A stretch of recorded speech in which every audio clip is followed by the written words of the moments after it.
السلام علیکم ورحمۃ اللہ وبرکاتہ۔ فرائیڈے کمنٹ باکس کے 28ویں ایپیسوڈ کے ساتھ میں مفتی خالد قاسمی اپنے تمام مسلمان بھائیوں اور بہنوں کی خدمت میں حاضر ہوں۔ فرائیڈے کمنٹ باکس میں پچھلے ہفتے بہت کم سوال شامل کیے گئے تھے، اس لیے بلا کسی تمہید کے فرائیڈے کمنٹ باکس شروع کیا جاتا ہے۔ تو یہ پہلا سوال ہے محمد عارض کی طرف سے، یہ کہہ رہے ہیں السلام علیکم ورحمۃ اللہ وبرکاتہ۔ وعلیکم السلام۔ یہ کہہ رہے ہیں کہ خواب میں کیلے اور انگور لیے تھے، پھر ان کو کھانے کے بعد جب پیٹ بھر گیا تو جو بچے ان کو میں نے گھر والوں کو لے کر دے دیے، اس کی تعبیر بتا دیجئے۔ اس کی تعبیر یہ ہے کہ آپ کو اور آپ کے گھر والوں کو کوئی بہت بڑی خوشی آپ کے ذریعے سے حاصل ہوگی انشاءاللہ۔ یہ دوسرا سوال ہے محمد کامل کی طرف سے، یہ کہہ رہے ہیں کہ مفتی صاحب میں یہ معلوم کر رہا تھا کہ قبر پر فاتحہ پڑھنے کا صحیح طریقہ کیا ہے، وضاحت فرمائیے۔ قبر پر فاتحہ پڑھنے کا کوئی طریقہ، شرعی طریقہ کتابوں کے اندر مذکور نہیں ہے۔ آپ جو کچھ بھی پڑھنا جانتے ہوں، جو کچھ بھی چیز آپ کے یاد ہو، آپ وہ پڑھ سکتے ہیں، لیکن میں آپ کو فاتحہ پڑھنے کا ایک بہت آسان طریقہ بتلا رہا ہوں، مگر آپ اس کو لازم اور ضروری نہ سمجھیں۔ وہ طریقہ یہ ہے کہ اول آخر ایک مرتبہ درود شریف پڑھیں اور چاروں قل تین مرتبہ، اور اس کے بعد میں الحمد شریف پڑھیں 3 مرتبہ، اور اگر آیت الکرسی یاد ہو تو وہ بھی پڑھ لیں۔ تو اس طرح سے آپ ان چیزوں کو پڑھ کر ثواب پہنچا سکتے ہیں، لیکن ضروری کچھ نہیں ہے، کوئی طریقہ ضروری نہیں ہے، جس طرح سے آپ چاہے پڑھ سکتے ہیں۔ یہ تیسرا سوال ہے محمد امجد کی طرف سے، یہ کہہ رہے ہیں مفتی صاحب اگر کوئی شخص قسم کھا کر توڑ دے تو اس کا کفارہ کیا ہوگا؟ قسم توڑنے کا کفارہ یہ ہے کہ 10 غریبوں کو، 10 مسکینوں کو 2 وقت کا کھانا کھلایا جائے، یا پھر 3 روزے رکھ لیے جائیں۔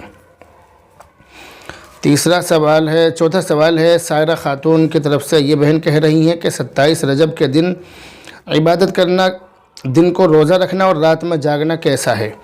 27 رجب میں عبادت کرنا، رات میں عبادت کرنا، دن میں روزہ رکھنا، اور اسی طرح اور بہت ساری چیزیں جو ہیں، جو رات کو جاگنا، اور بھی بہت ساری خرافات ہیں، یہ حدیثوں سے ثابت نہیں ہیں، اس لیے ان سے بچنا چاہیے۔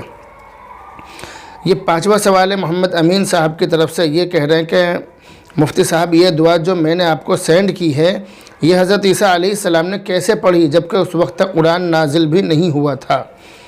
آپ کے سوال کے 2 جواب ہیں۔ پہلا جواب تو یہ ہے کہ بے شک آپ جو بات کہہ رہے ہیں، جو آپ نے یہ سینڈ کی ہے، میرے پاس بھیجی ہے، یہ دعا حضرت عیسیٰ علیہ السلام پڑھتے تھے، لیکن اس وقت تک قرآن کریم نازل نہیں ہوا تھا۔ سچی بات ہے، صحیح بات ہے، لیکن قرآن کریم لوح محفوظ پر پہلے سے موجود تھا، تو ہو سکتا ہے کہ اللہ تعالیٰ نے حضرت عیسیٰ علیہ السلام کو یہ چیز سکھا دی ہو۔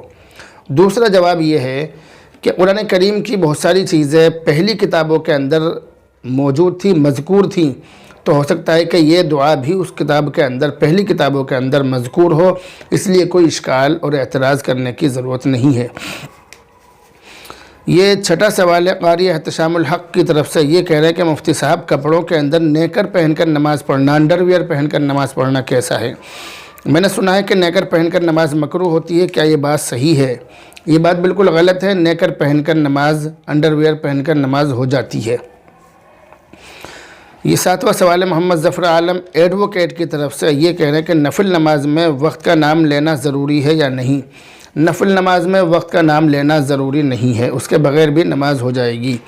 یہ 8واں سوال ہے محمد حفظ الرحمان کی طرف سے، یہ کہہ رہے ہیں کہ مفتی صاحب اگر جمعہ کی نماز میں ایک سجدہ چھوٹ جائے تو دوبارہ جمعہ کی نماز پڑھیں گے یا ظہر کی؟ صحیح مسئلہ کیا ہے؟ صحیح مسئلہ یہ ہے کہ آپ جب دوبارہ نماز پڑھیں گے تو آپ جمعہ کی ہی نماز پڑھیں گے، ظہر کی نہیں پڑھیں گے۔ یہ 9واں سوال ہے محمد عارف سیفی کی طرف سے، یہ کہہ رہے ہیں کہ حضرت مذاق میں طلاق دینا کیسا ہے؟ طلاق ہو جائے گی یا نہیں؟ مذاق میں طلاق دینا کیسا ہے؟ مذاق میں طلاق دینے سے طلاق پڑ جاتی ہے، طلاق ہو جاتی ہے، تو مذاق میں طلاق دینا بھی یہ غلط ہے، اس سے بچنا چاہیے۔ یہ 10واں سوال ہے محمد صابر صاحب کی طرف سے، یہ کہہ رہے ہیں مفتی صاحب السلام علیکم۔ وعلیکم السلام۔ مفتی صاحب کیا ہر نماز کے بعد تسبیح فاطمی پڑھنا جائز ہے؟ تسبیح فاطمی یعنی سبحان اللہ، الحمدللہ، اللہ اکبر، جو ہم عصر اور فجر کی نماز کے بعد پڑھتے ہیں، اس کو تسبیح فاطمی کہتے ہیں۔ تو اس کے بارے میں سوال کیا ہے کہ کیا ہر نماز کے بعد پڑھنا جائز ہے یا صرف 2 ہی نمازوں کے بعد پڑھی جائے گی؟ تو اس کا جواب یہ ہے کہ ہر نماز کے بعد پڑھنا جائز ہے اور بہت زیادہ فضیلت بھی ہے، بہت زیادہ ثواب ہے۔ یہ 11واں سوال ہے، 11واں سوال محمد الطاف کی طرف سے، کلکتہ سے ہیں۔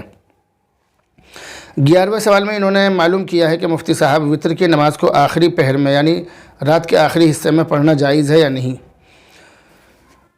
وتر کی نماز کو رات کے آخری حصے میں پڑھنا بالکل جائز ہے، پڑھ سکتے ہیں، لیکن یہ مسئلہ اس کے لیے ہے کہ جس کو رات میں جاگنے پر بھروسہ ہو، جس کو یہ اندازہ ہو کہ میں رات میں جاگ سکتا ہوں، تو اس کے لیے پڑھنا جائز ہے۔ یہ 12واں سوال ہے نریندرا سونی کی طرف سے، یہ کہہ رہی ہیں کہ میرے خواب میں کبوتر میرے سر پر آ کر بیٹھا ہوا ہے اور میرے گلے میں زخم دے کر چھت پر جا کر بیٹھا ہوا ہے۔ میری لاکھ کوشش کے بعد ہی کبوتر نے مجھے چھوڑا ہے، خدا کے واسطے مجھے اس خواب کی تعبیر بتا دیجئے۔ میں ایک شادی شدہ عورت ہوں، ایک بیٹی ہے میری، میں خواب صبح 6 بجے کے بعد دیکھی ہوں۔ یہ جو انہوں نے خواب دیکھا ہے، اس خواب کی تعبیر یہ ہے کہ آپ نے جو خواب دیکھا ہے اس کی تعبیر یہ ہے کہ آپ سے تعلق رکھنے والی بہت قریبی عورت جو آپ کی بہت زیادہ قریب ہے، اس سے آپ کو ذہنی تکلیف ہوگی، وہ آپ کو دماغی تکلیف پہنچائے گی، آپ کو ٹینشن دے گی۔ اللہ تعالیٰ آپ کی حفاظت فرمائے۔ 13واں سوال ہے ذوالفقار علی کی طرف سے، یہ کہہ رہے ہیں السلام علیکم۔ وعلیکم السلام۔ حضرت مفتی صاحب کسی کے خواب میں مچھلی آئے تو اس خواب کی تعبیر کیا ہے؟ اس کی تعبیر یہ ہے کہ خواب دیکھنے والے کو حلال مال ملے گا انشاءاللہ۔ 14واں سوال ہے سلمان خان کی طرف سے، یہ کہہ رہے ہیں السلام علیکم۔ وعلیکم السلام۔ میری بہن کا نام شاہین ہے، اس کی عمر 25 سال ہے اور وہ حاملہ ہے۔ اللہ تعالیٰ آپ کی بہن کے حمل کی حفاظت فرما کر آپ کی بہن کو نیک صالح اولاد عطا فرمائے۔ یہ کہہ رہے ہیں کہ میری بہن نے خواب میں دیکھا ہے کہ وہ سفر کر رہی ہے اور بہت سارے سانپ ہیں، بڑے بڑے سانپ ہیں جن کا سر کٹا ہوا ہے، اس کی تعبیر جلد بتائیے حضرت۔ اس خواب کی تعبیر یہ ہے کہ آپ کی بہن کا دشمن بیوقوف، بد دماغ اور کم عقل ہے، مگر اس سے آپ کی بہن کو کوئی نقصان نہیں ہوگا انشاءاللہ۔ 15واں سوال ہے داؤد علی کی طرف سے، یہ کہہ رہے ہیں مفتی صاحب میں نے کالے اور سفید دونوں کبوتر کے جوڑے دیکھے ہیں، اس بارے میں بتائیے۔ کالے اور سفید کبوتر کے جوڑے انہوں نے دیکھے ہیں۔ تو کالے سفید کبوتر کے جوڑے دیکھنے کی تعبیر یہ ہے کہ ان کی آپ کے سوال کا جواب دیا جا رہا ہے کہ آپ کی کسی جوڑے دار یعنی کسی میاں بیوی سے، 2 جوڑوں سے آپ کی دوستی ہوگی انشاءاللہ۔ اس کے بعد یہ 16واں سوال ہے سلمان خان کی طرف سے، یہ کہہ رہے ہیں السلام علیکم۔ وعلیکم السلام۔ میری عمر 20 سال ہے، میں نے خواب میں دیکھا کہ ایک اجگر سانپ ہے، بہت بڑا، اجگر سے بھی بڑا، جو قریب 10 فٹ کا تھا، اس کے بعد اس کے ایک ہی سر تھا اور وہ بہت تیزی سے ادھر ادھر گول گول گھوم رہا تھا اور میں اس سے ڈر رہا تھا۔ اس کی تعبیر بتائیے مفتی صاحب۔ اس کی تعبیر یہ ہے کہ آپ کا دشمن ہے، مگر آپ کے دشمن سے آپ کو کوئی نقصان نہیں ہوگا، لیکن ہاں اس کی طرف سے آپ کے دل میں ڈر اور خوف رہے گا۔ اللہ تعالیٰ آپ کی حفاظت فرمائے۔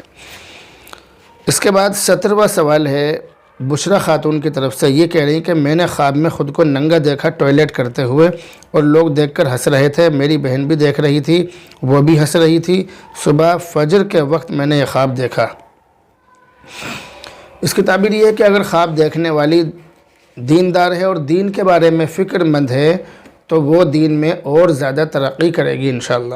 تو بہرحال آج طبیعت بھی ناساز ہے، طبیعت ٹھیک نہیں ہے، لیکن پھر بھی آپ کے سوالوں کا جواب دینے کے لیے آپ کی محبت نے مجھے مجبور کیا، اس لیے میں نے آپ کے سوالوں کا جواب دیا ہے۔ آپ میرے لیے، تمام بیماروں کے لیے دعا کریں، اللہ رب العزت شفا عطا فرمائے۔ بہرحال اب آپ سے رخصت ہوتے ہیں، دعاؤں میں یاد رکھنا۔ السلام علیکم ورحمۃ اللہ وبرکاتہ۔